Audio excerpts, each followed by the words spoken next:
Howdy folks, this is Julia from Just One More Card, and today I want to show you how you can create a clean and simple card with the Delicata pigment inks, especially the gold and silver inks, which are my favorite metallic inks of all times. I'm going to be using these stamps by Casual Fridays, and these are the two inks. I'm going to be using the silver and the gold, and these are just perfect. Like, if you're looking for metallic inks, I can recommend these wholeheartedly. I'm just going to stamp the images, which are outline images, with the gold and silver ink, and just try to create a pattern on this panel. And the reason why I like these inks is, one, they are very rich. That means they really sparkle. It's not just like you don't have to squint your eyes and imagine the sparkle, it's really there. And the second reason I like it is because they give really good coverage. So even on the first even on the first attempt at stamping, you get great coverage. You don't have to double stamp or anything to get the metallic effect. And to me, that's really unique among other pigment inks or metallic pigment inks. I've used these dots from an autumn stamp set to fill in the empty space. Here I have a piece of vellum. Excuse my scratch paper. I created this card shortly after I had moved into my new apartment, so I still had all the IKEA leaflets lying around, and I'm using them as scrap paper. I used my embossing buddy on the vellum to make sure that when I stamped this with Versamark ink, then would pour on embossing powder, the embossing powder would only stick to the ink.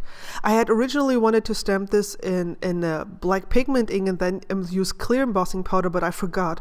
So I used the clear Versamark ink instead, and then used black embossing powder. You have to be really careful so you won't get like black traces everywhere of the embossing powder. But if you use the embossing buddy, it works really well. I'm centering the sentiment here and then just bending the vellum around my panel, and I'm going to be using some adhesive on the back to make sure that it sticks, but I'm not going to use adhesive on the front, so there is still some room there, some room to play, so it doesn't look as if I've glued it to the front.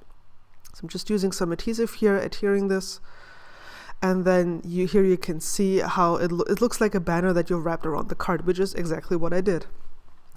I'm using some pattern paper on my card base. I put some adhesive on the card base, and now I'm putting the pattern paper down, just like this.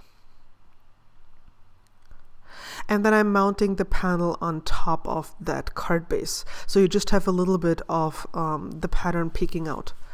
Now, you could leave the card the way it is. That would be totally fine, and you wouldn't have to worry about a thing. It's a very clean and simple design, very elegant. But I wanted to add a pop of color, and for some reason I had the urge to add green. So I'm very carefully just adding in some green into these leaves, and only into these leaves. I'm not adding anything else. You could instead maybe add a pink into the flowers, if you're not into green stuff or something. Or, as I said, you could leave it just as is. That would be perfect as well. I don't know why I had to add some green, but I just felt like it. Here's a close-up of this amazing ink. As I said, I love the Delicata ink. It's really sparkly, it's very opaque, and it's a true metallic ink. It's just absolutely, I love it. It's just really perfect. Here is a close-up of the entire card. And if you got inspired, it would be great if you would leave me a thumbs up so I know you like the project. And here I have two more clean and simple designs using Casual Friday supplies. If you subscribe to my channel, you won't miss out on any future videos to come, and I promise you there are some awesome videos that I have in store for you. Catch you again soon. Bye bye.